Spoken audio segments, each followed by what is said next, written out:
So, welcome everybody to the next episode of the EMEA Recruitment podcast in partnership with our good friends over at Operation Smile.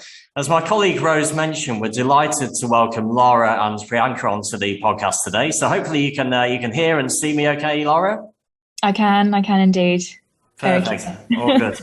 So before we kickstart everything, it'll be good to find out, where you are today. So I think you're at the hospital today, as you normally are. I think so. You got a busy day ahead, I guess. I do. So I'm at the Churchill Hospital, which is part of Oxford University Hospital NHS Trust, and it's primarily the work I'm doing here is in cancer, so head and neck cancer, and reconstruction of patients following resection of disease. To the head and neck. So that's my role currently. It keeps me very busy, but it's extremely exciting work surgically, and of course it's incredibly satisfying to be part of a team that's delivering that sort of output. But really delighted to be here with you this morning. Well, we're honoured to be able to grab you away from the day job for an hour and for you to spend the time with us today. And I think we've got a lot of great questions to run through. And I think, obviously, as I mentioned at the start of the podcast, we have a great long-standing partnership with Operation Smile here at EMEA, and we've actually got a cool event that we're lining up with the business here. It's called Miles for Smiles, and so we're planning to run from Nottingham to Zurich to Amsterdam, or at least virtually do that and raise some money for Operation Smile. And obviously this is how we connected in the first place through our friends over there. And I thought the first question really I thought was most relevant to us was, yourself and Priyanka are recognised business ambassadors for Operation Smile. So I thought it'd be good to find out why you were inspired to take on this role and what you really want to achieve from it, really. Yeah, absolutely. So I guess the first thing to say is just a little bit of a backstory about myself and Priya. We're both surgical trainees, so I'm specialising in maxillofacial surgery or head and neck surgery, and Priya is training in plastic surgery in London, and our careers have somewhat paralleled each other's essentially. We've shared kind of similar interests and ambitions in that regard, and it's important to mention the aesthetic side because it's just around 6 or 7 years ago now that we came together and formed Acquisition Aesthetics, which is a training academy in aesthetic medicine. For us, aesthetics, I can speak definitely on behalf of both of us when I say this, but it is that perfect kind of intertwined balance between function, so science and artistry. Or I suppose you could say the beauty word. It's a bad word, but it's a perfect blend of creativity, artistry, and science, and working things out in a way that ultimately helps the patient. So we built that together, and we pursue that together alongside our surgical careers. And being surgical trainees in plastics and head and neck, Operation Smile and a range of other charities are, very close to our hearts. They're very dear to us. The work they do surgically and otherwise with communities, with education, with post-operative care, with supportive families is, we recognise it because we're often on the front line of it, or a number of our colleagues have been, and so. It was last year, I think, when Operation Smile reached out to me and just wanted to have a conversation, really.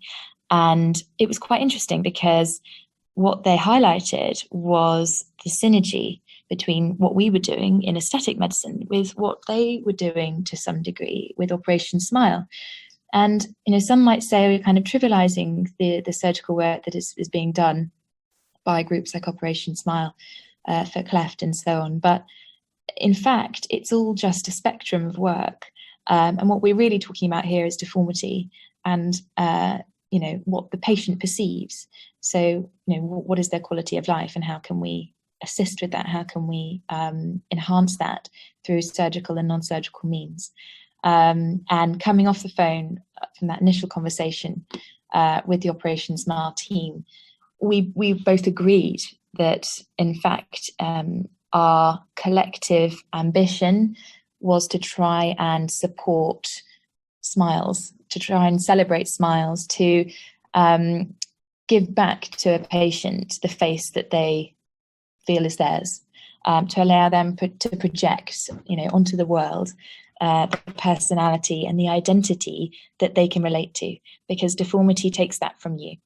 I think sometimes aesthetics in particular is confused with the putting on of a mask, or, the changing of one's existing identity. And in fact, it's not. It's about restoring and giving back that sense of ownership and identity of someone's physical appearance and projection in a way that they want to reflect. So that is sort of the kind of harmonious link between us as people, us as surgical trainees, us as aestheticians. And so I suppose then it makes a lot of sense that when the initial conversation had, we jumped at the chance to unite with Operation Smile and to do our best, basically, to raise awareness amongst our delegates, so healthcare professionals, and against our general customers as well. So we were brought on as business ambassadors, and Acquisition Aesthetics, our training academies, a recognised business collaborator or partner with Operation Smile as well. And there are a number of projects in the pipeline that we're really excited to explore with them over the coming year or two, that hopefully will raise a lot of money and therefore make a lot of difference to a lot of people.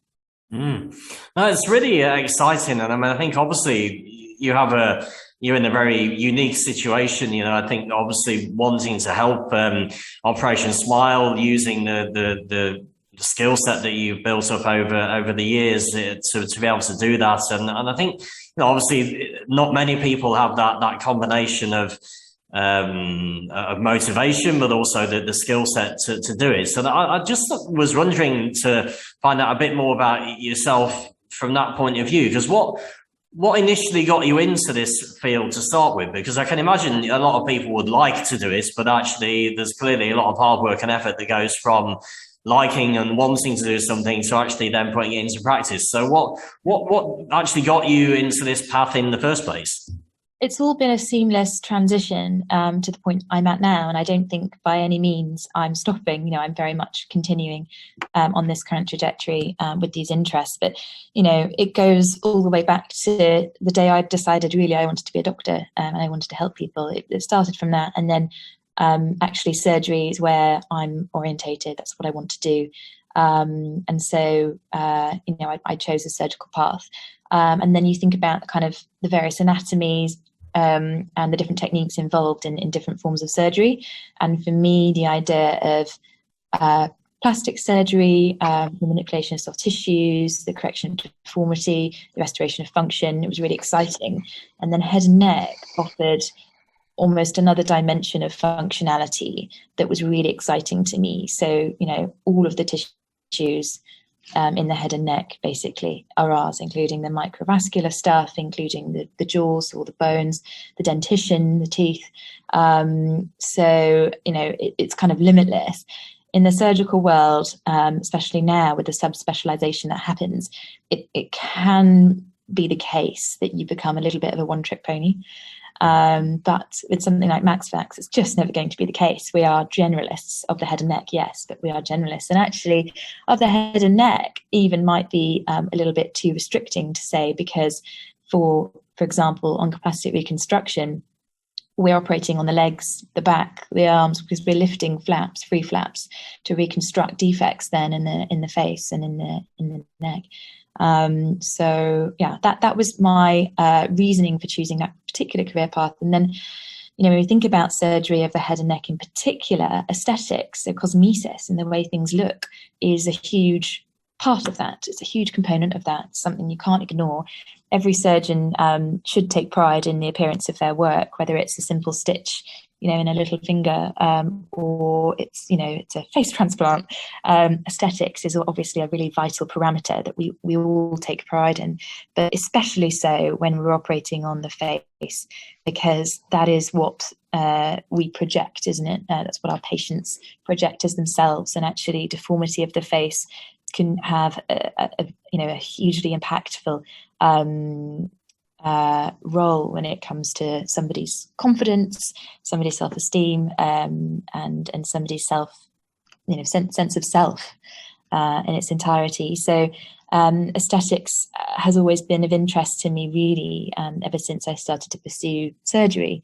And I suppose, similar to surgery, what aesthetics offers is often a kind of short-term win, because you get to see a difference in your patient straight away. You get to actually perform a procedure and, either that little cancer there on the lip is gone, or that wound is closed, or when it comes to aesthetics, actually I've restored symmetry here, I've hidden that scar, whatever it might be. But it's quite satisfying to see, the produce of your work like that immediately, because in medicine you have to be a bit more patient. You have to wait for the medications to take effect. You have to wait for the results of the scans and this and that.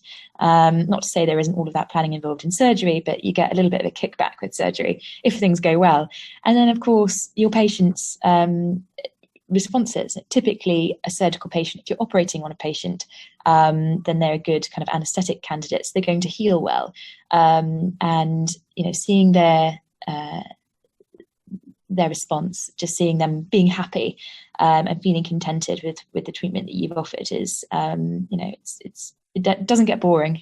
It doesn't get boring. Yeah, so that's the sort of journey that I've taken, and I expect I'll continue down that path, really combining the surgical and the non-surgical techniques to helping patients with deformity.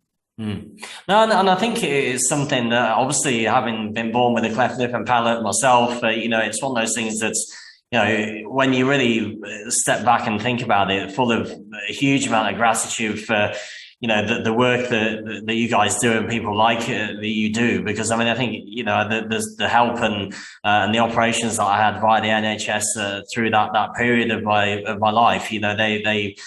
They're hugely beneficial for all the areas of the self-confidence, the self-belief, and these types of things. And it was, going back to Operation Smile, it was one of the reasons why I wanted to give something back when reading the stories of the people in these less developed countries who just couldn't get the kind of operations that we take almost for granted here in the UK. It's I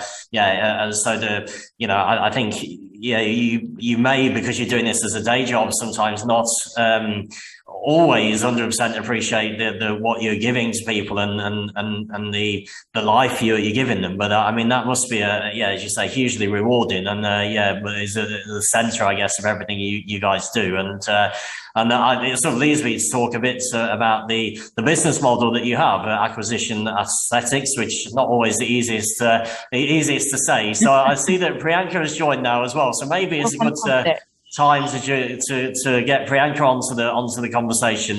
Maybe if you're able to tell us a bit more about acquisition aesthetics and what the business model is. Yeah, of course. Hi, Paul.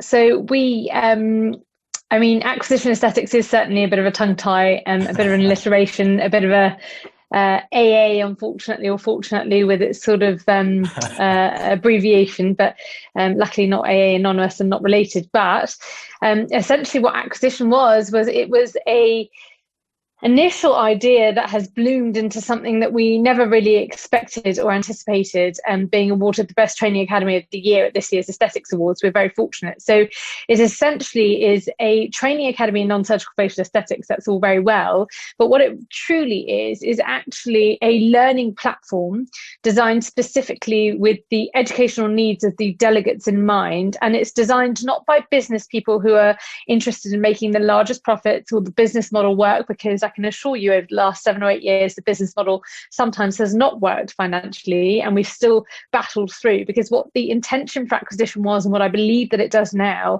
is provide a learning platform delivered by 2 surgeons. That's quite unique in that often these things are designed by business people, or alternatively having the input of a doctor and then a business person as well. But Lara and I came together from a plastics and a max fax background of surgical learning, education and training, and also our higher degrees are all in those fields, as well as academia and science. And we wanted to bring together something that could create a comfortable learning environment for people of all levels. We wanted to ensure that, because the UK market in facial aesthetics is so unregulated, we wanted to ensure that everybody going out with the acquisition stamp felt comfortable, was appropriately competent and confident, but also, the most important, had the ongoing support for their development in their career in non-surgical facial aesthetics. That is what acquisition is. It's very simple. We aim to tailor our courses to your learning needs, and your pre and your post is tailored really individually. It takes a huge amount of effort from a very large faculty. It's the only way that this type of training can be delivered. We're not automated with bots, non-clinical people, etc. We probably have, I believe, the widest range with the sort of multidisciplinary team, but also the widest range in terms of number of clinicians on our books as trainers. The reason for that is actually so that we can continue to provide a one-to-one service and ongoing learning for any delegate's needs. That's the real reason.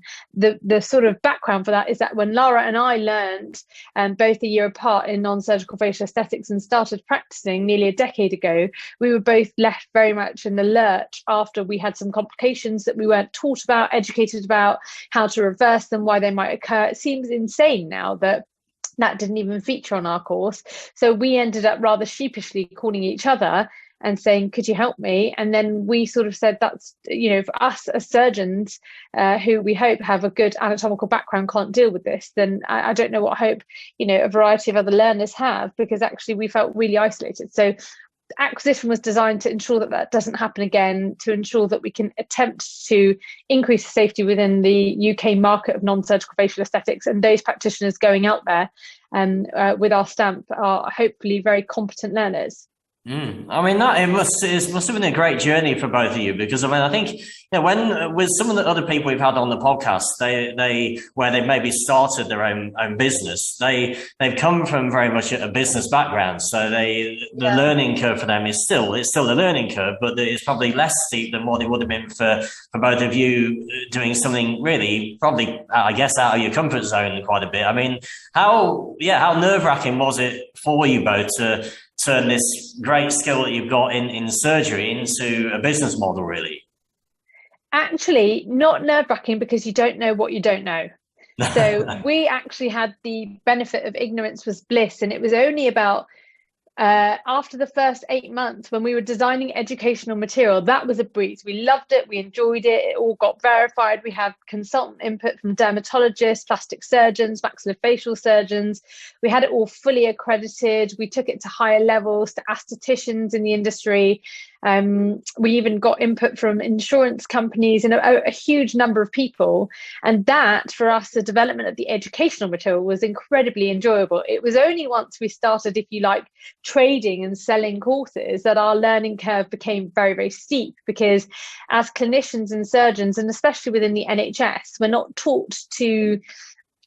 probably not taught to understand finances very well, or the implication of finances, or indeed the concept of selling, designing business strategies, optimizing your business model. That was a massive learning curve for us. I mean, we sort of felt like we were doing a part-time, if you can call it, MBA. We've learned a huge amount, and then we just reached a point probably about 18 months in where we had to bring on people who had more of a business mind for the background. We've said, we've designed all this. We know how we want these courses to run. We know our ratio of numbers. We know we want live models. We know X, Y, and Z. But there are other aspects that we're not so great at. So we took lots of advice and sort of learned from some experts out there. And that advice was invaluable.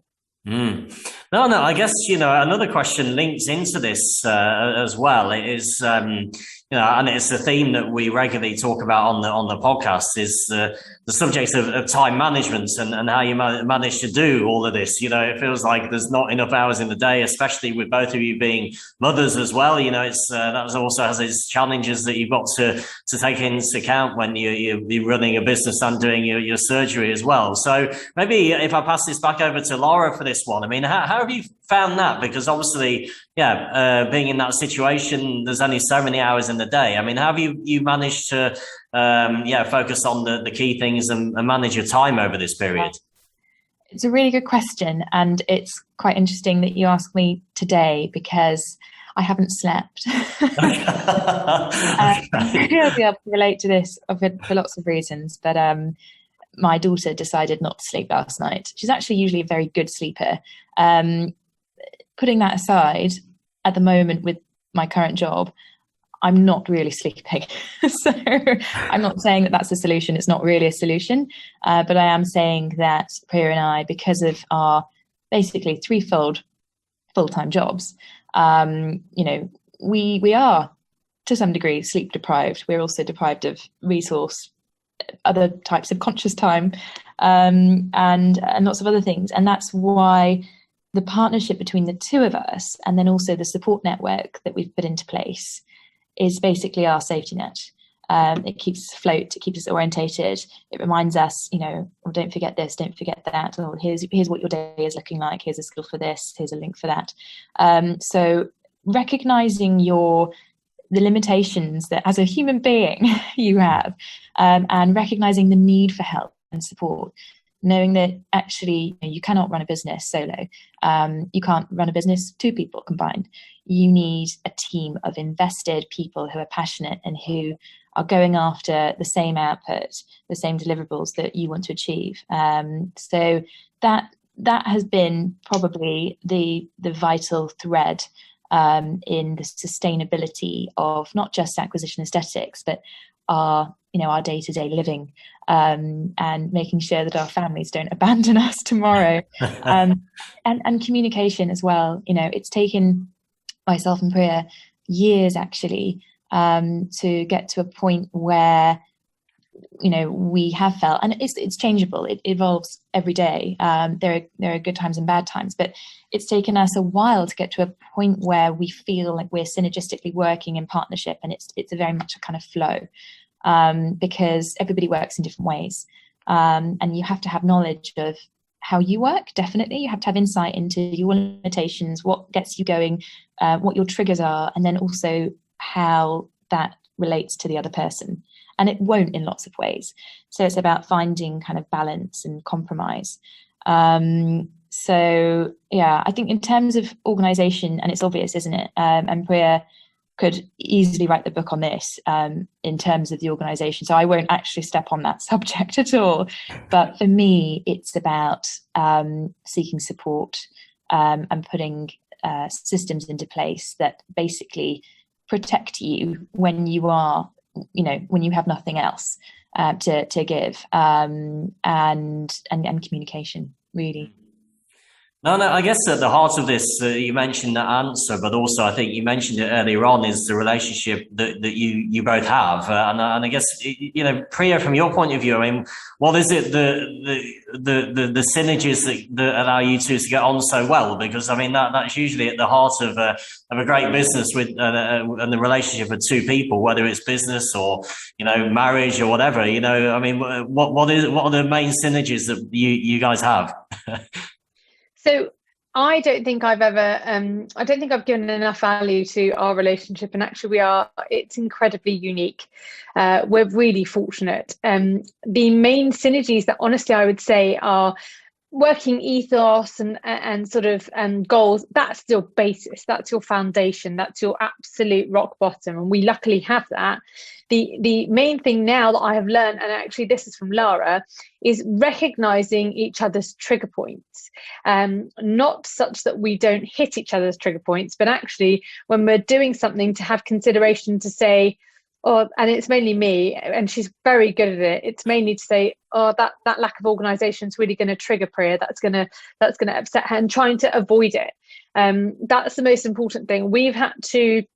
It's really plain and simple. So, for example, Lara is wonderfully protective over her personal time to develop herself as a person for mental health, fitness, and sort of just downtime. And that's something that I've never practiced from a very young age, and thus I've learnt from her, and it's taking time, but I only do it 1/10 of the time for her. So for me, I've always had to understand and appreciate that has a huge value, and actually Lara's protected time is her protected time. Whereas before, I used to sort of be like, I know that you're resting, but could you do this? And don't forget, and that would really trigger her to come out to this really long list. And it was just really inconsiderate of me. And similarly, before her protected time now, she will try and send me an updated list with everything that we've got to do or done, so that she knows for the next 2 hours I needn't work myself up into an absolute sort of tiz about it. And the other synergy, I think, really important, which perhaps, as you alluded to, in marriage we're not as good at, is genuinely being a bit kinder and forgiving. We're very good at that with each other, because we know how pushed each other is for time, and the family and the children are so young, and the NHS is unforgiving with its time, and the training is really tough, and the business, and it's full on. So actually we're very forgiving. So when one can't make it, or one's late, or one has to cancel or whatever, beforehand we used to be unforgiving and say, you know, it's really important for the academy, or it's really important for this. And now we're much more forgiving, and we say, I'll hold this one, you come on the next one, don't worry about it, I've got this covered, I'll represent both of us, you know. And we're just a bit kinder about it, whereas before I perhaps wasn't as kind as I could have been. We pushed very, very hard at the beginning, and now we have found a really lovely equilibrium working together. I find it really interesting, Paul, that you use the word marriage. And it makes it for us chuckle, because it feels that way, and it feels that way to our husbands as well. And honestly, we've had to consciously invest in our relationship, our personal relationship, and the way in which we communicate with each other. And we've taken a lot of lessons actually from our own marriages and the work that we've done on them, to nurture and enhance our relationship, because actually, you know, when we're working well together, it kind of filters down. And ultimately, you know, Priya and I have been on the phone with each other countless occasions, in hysterical tears, you know, so angry, so frustrated, absolutely infuriated, ready to walk away, both of us, many times over. And, you know, it has to be a relationship where there is this unconditional commitment to each other. And the underlying tie there is that of a shared dream or a shared ambition. And we've never, ever questioned that in each other, or ourselves. And it's just what, you know, it keeps everything spinning, essentially. So, yeah. No, amazing. I mean, it almost seamlessly moves me on to my next question, actually, because you mentioned the goals and the dreams that you both have. You know, so what are the long-term goals for both of you and the business? Maybe Priya, if you want to go first, and then we'll pass over to Lara. So we have, like Lara said, shared, and we have big dreams and big hopes, and I hope that we are on our way to achieving them. So first and foremost, it is for Lara and myself to CCT as consultants in maxillofacial surgery, for Lara and myself in plastic surgery. And we're not too far from doing that, and our training seems, touch wood, to be going well. So that's the first and foremost. Secondly, it's to develop acquisition into not just UK award-winning, but really globally an award-winning academy that can be known. We have a lot of international delegates, but really it can be known for its standard of training. It is so important for us that resonates with not just reputation, but people going out with the stamp of acquisition aesthetics. You can be assured that they are going to deliver facial aesthetics to a really, really high standard, and you almost don't have to question it. That's really essentially important to us. We have a few other things also in the pipeline, of which I know Operation Smile are part of as well, but there are charity conferences on the horizon, Aesthetics United, and a few other ideas that we'll keep a little bit close to our chest, but quite exciting for our development. And that's sort of more of our short-term 2 to 3 year development, should we say. And I'm sure Lara will allude to the greater sort of development that we have planned. Yeah, I suppose I have to second all of that. That's exactly, you know, where we want to be heading in the kind of near future. But ultimately, you know, and we'll have our own sort of personal surgical ambitions. Definitely deformity, I think, for both of us is something that is really exciting. And we would love to be able to work on both from a surgical and non-surgical perspective. But what we've learned, what we've witnessed and been a part of is that actually you can use your craft, whether it's surgery, whether it's selling training courses, whether it's baking bread. If you do it with passion and you do it well, you can actually use it as a platform to do so much more, and to have so much more of a reach. So, for example, we sell training courses, full stop. and yet we're raising money and hopefully changing lives of children born with cleft, and so that's the really exciting transition, I think, for us, is that we can actually use this quite direct output to actually expand into a limitless degree of good that we can hopefully share with the world. So that's really exciting for us, because, and I don't think that it's inconceivable, because Priya and I don't do anything by halves, and we do everything with heart. When we do something, we mean it. So this has been one particular collaboration that we're really proud of, and we're excited to see where it takes us. And I hope that there'll be lots more. No, really interesting, because I think the passion that you guys have for what you're doing, it's clear. You can tell by the way you talk about what you're doing, the experience you've had, and where you want it to go. There's a lot of drive and energy there, and you clearly get on very well with each other. You know each other really well, and there's a big enjoyment there behind what you're doing. And I think if I look at all the other guests we've had on the podcast, the where they've been really successful in what they do, there's always that common theme running behind it, that they enjoy what they do. So the fact that they could always do with more sleep, they could always do with spending more time with their family, all these types of challenges you face when you're trying to build a business, you see it in a different way to somebody who doesn't enjoy the challenge, because if you don't enjoy it, then you let these things drag you down. But if you enjoy what you're doing and you've got this goal in mind which you're really driven towards, then these kind of things you see past them, and because that there's bigger things on the horizon for yourselves in the business, I guess. Yeah, that's exactly it. We've done both. We've done things that we don't enjoy, and then we've done almost outside the business, and then we've done stuff that we do enjoy, and it's the old cliche that it just doesn't feel like work. I didn't believe that type of sort of rhetoric until we achieved this, and the academy and the growth, and Lara's right, what it can do. And actually it's true, it doesn't feel like work to us. It helps, if I'm honest, that we have the friendship and we have each other.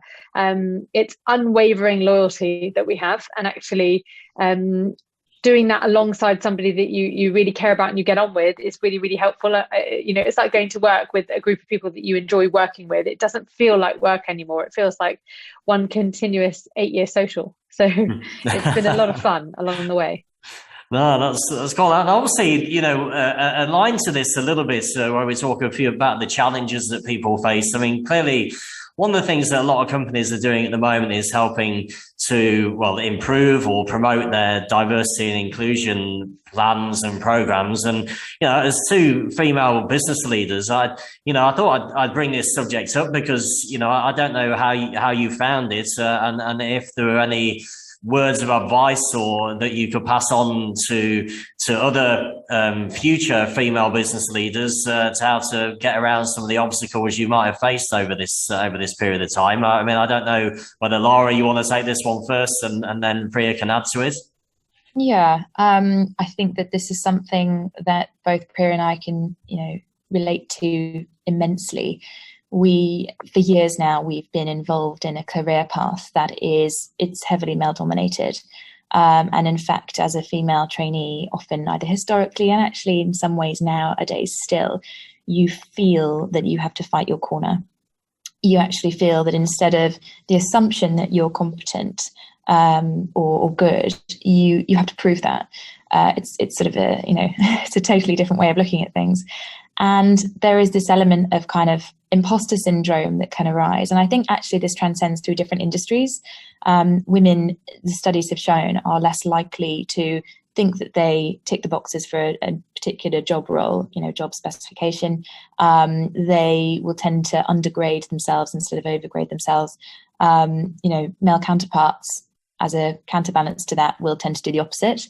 And so you have to ask the question as to why that is. And what we can do to change that. And I think that society is shifting definitely in order to support women to feel more able to, put themselves out there, sit at the table and compete. One of the true benefits that Priya and I have realized from each other is that we share obviously similar reservations, anxieties, insecurities as women, both in terms of our surgical training and also in business.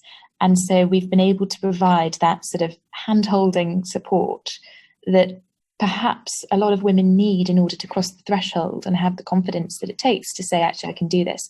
And one of the things I have learned from Priya in this past however many years now is that you can wait and you can plan and you can strategize, and you can think that you need to get this degree certificate, or you need to get, and we have a lot of degree certificates between us, we really do, but actually there comes a point where you just have to take a leap, you have to jump, and nothing really that you do up until that moment is going to prepare you for it, because actually the true preparation starts when you jump, and it's having the guts to do that, and it's a degree of bravery that I think is seldom seen, unfortunately, amongst women, across lots of different industries, but surgery is something that has kind of bolstered that attitude within us, definitely. So we have that at the core, and I think we've been able to transfer that understanding of what it takes to be confident in yourself and actually transfer that into a successful business model.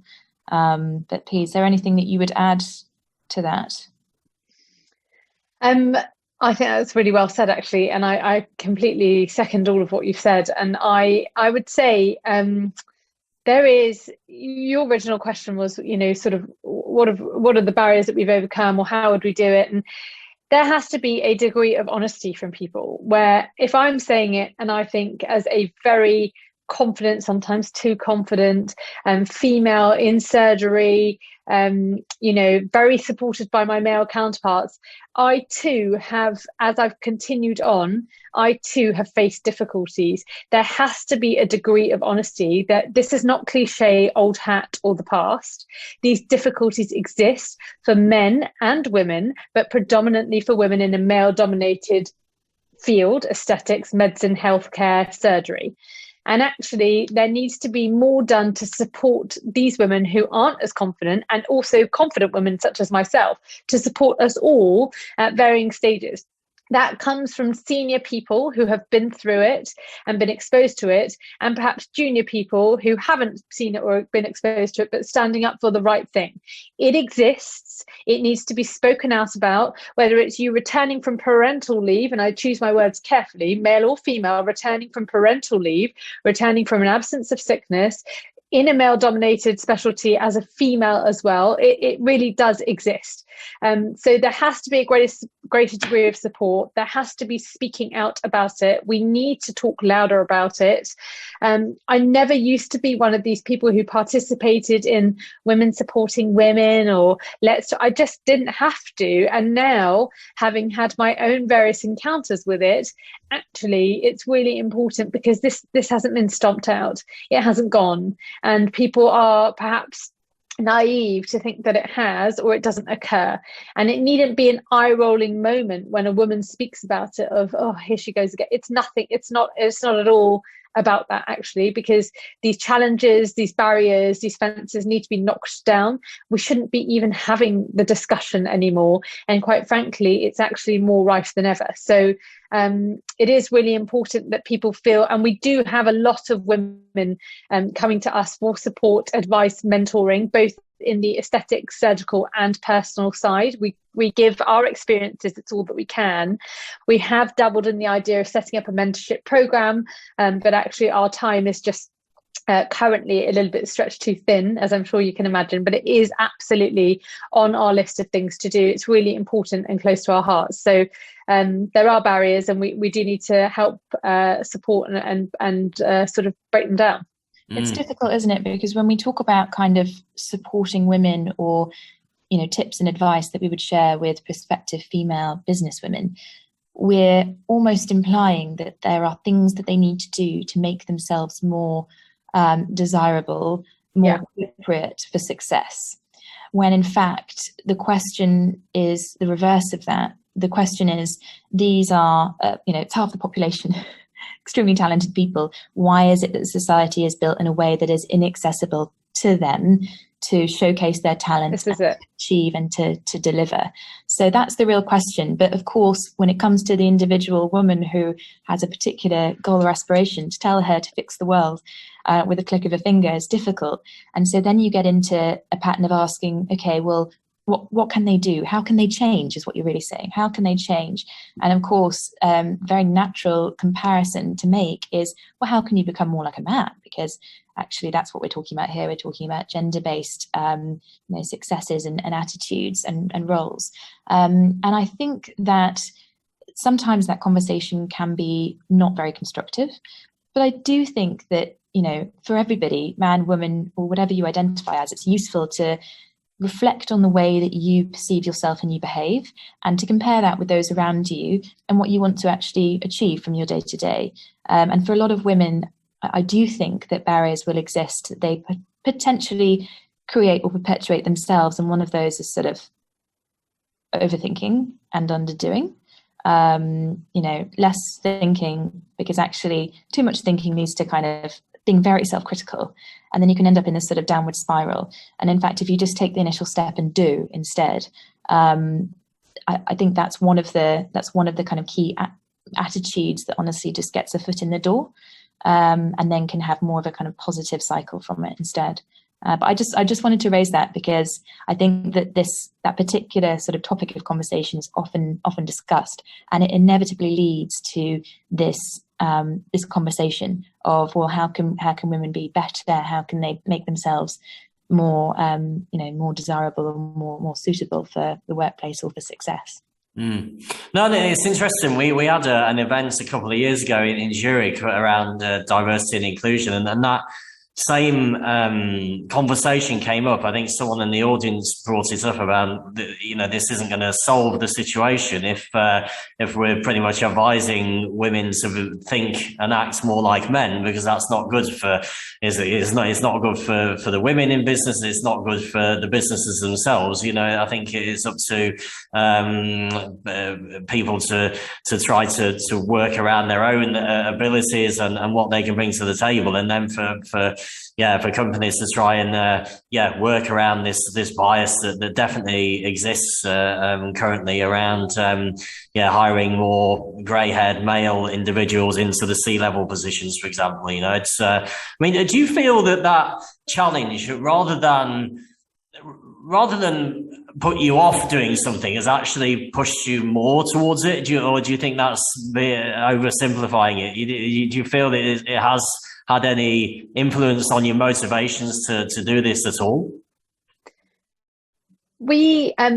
I'll answer this, Paul, if that's right. Lara and I, it's really important to know we are very fortunate in that we come from families that are very similar. We have only sisters. I have two other sisters. I'm one of three, and Lara has one other sister. She's one of two, and we come from parents that have only empowered us. We've never thought something was unattainable. We've never been as unfortunate enough to sort of be deterred from doing something.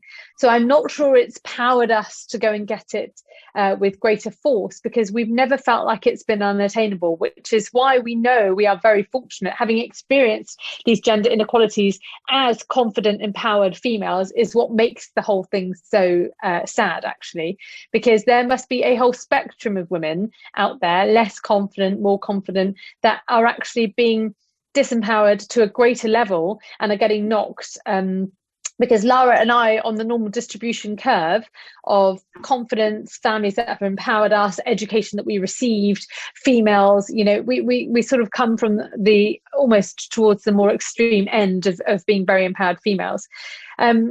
Just to go back as well, I wanted to say that there was something once that that stuck with me, and it was about this sort of inequality, and Lara saying, we don't want to advocate to females to become more like their male counterparts. And actually there was a dispute in theatre once, actually, and I got quite emotional about it, and that was sort of me speaking quite pressured speech and raised my voice a little bit, and I was a bit upset about everything. And a male counterpart that I had just turned around to me and he said, you're very emotional. You might want to be a bit less emotional. And one of my female senior colleagues actually turned around at that exact moment and said her emotion is her superpower. She should be more emotional. And she's absolutely right. So we are it's sort of it instilled in us to believe that the emotion that women carry is perhaps, it's not our superpower and it disadvantages us. And actually, I couldn't agree less. It is the emotion that enables us to be so passionate, so forthcoming, so adventurous about what we do, and we can go and get it, and that killer instinct. And actually, my emotion, to varying degrees, although I'm sure my husband would disagree, but my emotion is my superpower. And so I let it come out whenever it's available to do so in small quantities and the appropriate scenarios. And I think actually it's a fantastic superpower that men and women possess. Men possess it too. And I think it's a wonderful superpower that should be really shouted about. Cool. And I guess aligned with this superpower, Priya, I just wanted to ask you a question that I actually asked Lara at the start of the podcast as well, but I thought it'd also be good to get your answer to this, because obviously we're speaking today because we were linked together by the guys at Operation Smile. So yeah. I was wondering, for you personally, what inspired you to take on this role and what you personally want to achieve from it as well? So Lara was definitely at the forefront of setting up this collaboration, and it's been something that's been very close to both of our hearts. I get asked all the time, why do you do aesthetics, plastic surgery? I used to give the interview answer, which I had to give to sort of, get through applications, and plastic surgery isn't anatomically defined and we can enhance confidence and this, and it's all very, very true and all very, very valid. But actually for me, it's a bit more selfish. I really, really enjoy what I do. I enjoy it from a variety of aspects, and that's why I'm doing it. So I enjoy the enhancing of confidence unapologetically for what other people perceive as just their aesthetics. It doesn't always have to be functional, in my opinion, but actually I enjoy giving that confidence back to people for any form of functional impairment, alternatively purely aesthetics. And I say this because I too have had my own fair share of personal insecurities that I've had tweaks and enhancements, and the confidence that has given me back as a person is phenomenal. And it's something that's immeasurable, and it's only measurable to me. And my husband very much, and Lara, supported it but didn't understand it and said, I think you're beautiful with X, Y, and Z. But they were really things that were important to me that I have had done. And actually I realized the importance in that nobody else ever noticed them. But every time I looked at an image of myself and had these small tweakments done or changes done, the photograph that I looked at and the sort of beaming confidence that I had after these tweakments was just immeasurable. So for me, I love what I do and I enjoy it. I love the confidence that it gives back to people. And again, the sort of geeky side of me, the mentoring and educational side always was sort of at the forefront of my mind when we developed acquisition and when we developed sort of our collaboration with Operation Smile as well. If we can educate, if we can use our platform, albeit quite small, for anything positive in terms of education, that's really important to me. There was World Breastfeeding Awareness Week recently, and we were in touch with Operation Smile, and it was it's completely different. They're sort of working in more predominantly in third world sort of environments and countries. And I said to them, that it's really important to me that actually even here in the UK, women returning to work, breastfeeding women, bottle fed baby, whatever it might be, I think that's something that's really under talked about here as well. So can we collaborate on that side of things? And they were really positive about it. So actually it's just brought a wonderful educational platform, and the plastic surgery and the aesthetic side is something that was always very dear to my heart, which I know is similar to you from your sort of cleft lip and palate side. And the confidence, sure, we see externally that your sort of cleft lip and palate has been managed and operated on, and but the confidence or whatever it might mean internally to you is only measurable by you. And it doesn't matter what that actually means to me. It doesn't. It's what it means to you. That's hugely important. That's something you can only, as a surgeon, you can attempt to contribute to, but you can never really understand. So give people, whether it's myself or you or facial aesthetics, cleft lip and palate, whatever it might be, give people the chance to have that change just for them. It's really important. No, it's such an emotional subject. I mean, I remember a few months ago we had Phil O'Donnell on the podcast as well, and he was talking about the great work that Operation Smile have done, and yeah, I mean, it's so hard not to be really moved by the work that's done, and I mean, I'm hoping to get over to see one of the missions fairly soon, and you just think, to actually go out and see this work firsthand, really. Yeah, delighted if I can get over there and actually see this being done. And as I say, I mentioned it earlier on in the podcast, what you guys do is just, I mean, on a day-to-day basis, it's incredible. And it sounds like you've not lost sight of that. But I mean, with all the other stuff that you're doing with setting up the business and being so busy and having families to look after, it's, to do this, as your focus, and it must be an amazing situation for you both to be in. And I was thinking actually because I'm conscious of the time. I know you guys got probably surgery to do fairly soon. So I thought I'd end the podcast just with a fairly light-hearted question, actually, linking it to smiles. So Lara, maybe to you first. I mean, what's the last thing that made you smile, and why? Great question. The last thing. It is actually a really great question. It was one of my patients this morning.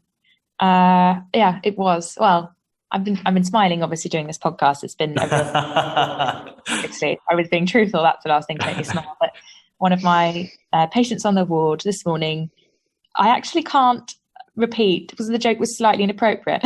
And actually just the capacity of people to have a sense of humour when they are going through something really, really tough. That will always put more than a smile on my face. That will warm my heart. And it's nice to be able to do the same for patients as well. So yeah, that's mine. Sorry, I can't share the details of the joke. Maybe later. And Priya, I guess the same question to you. I know you had a bit longer to think about it, Lara. So what about yourself? Mine's actually really easy because I could only laugh at the situation. I got my daughter out of the car today when I dropped her to nursery. She's just shy of 2 and she had no shoes on. Okay. And I took her out of the car and I said to her key worker, I said, "Lisa," and she said yes. And I was like, "I've forgotten her shoes." And she just said, "You've forgotten her shoes?" I was like, "Yeah, but I've brushed her teeth, so I feel like I'm winning at life, Lisa." And I said, "Has she got some spare shoes, some wellies?" And she said, "We'll figure it out." And I just dropped her off. And I just honestly, I walked away and I just smiled and I thought, I brushed her teeth today though, so it's all right. She'll be fine. That's it. Well, I like that. That's the end of the podcast. We're all smiling at the end of the podcast. I just can't win. I can't. Something slips. It's not usually my daughter's shoes, but yeah, something. We're all so human, and actually, you ask us about time management and what have you, but the time is finite, isn't it? And actually, something slips often. But yeah, it was her shoes today, her pink shoes. Well, I think that's a great way to end the podcast. Really, I've really enjoyed speaking to both of you. I know, obviously, you're really busy, both of you, and I think there's so many other questions I could have asked to keep you on for another half an hour. But I think I better let you go. But obviously, with if the network wants to reach out to you, what's the best way they can do that? So we're both obviously on LinkedIn, although it's not a platform we primarily use, being surgical trainees. So our email addresses, Lara or Priyanka. Priyanka. What is Priyanka, it? yeah. So perhaps edit that bit out more. But Lara or Priyanka at acquisitionaesthetics.co.uk. It's a little bit of a tongue twister. Or social media. We're both quite active on social media and we're very happy to be contacted via Instagram, Facebook or otherwise. Okay, perfect. What we'll do when we promote the podcast, we'll make sure we put the emails in there and the links to the business and so on, so it make it easy for people to reach out and connect. But as I say, it's been awesome to speak to you both today. Really appreciate your time. We've taken a lot from it. I know the network will get a lot from it as well. So really, thank you both very much. And I hope you enjoy the rest of the busy day and you remember the shoes tomorrow. That's I know. Thanks. Cheers. Thank you very much. Bye-bye. Bye. Bye.